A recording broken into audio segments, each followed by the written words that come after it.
আশ্বিন মাসে বাপের বাড়ি আসেন ভগবতী।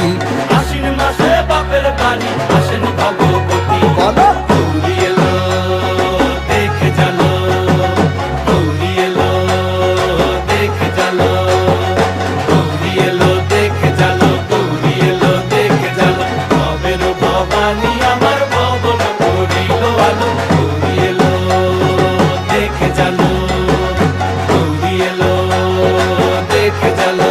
ও দেখি সিংহের উপর উইঠা চুরি, অসুরের টিকি ধরি, গলায় দিছে সাপ জড়াইয়া বুকে মারছে খুঁচা। কিন্তু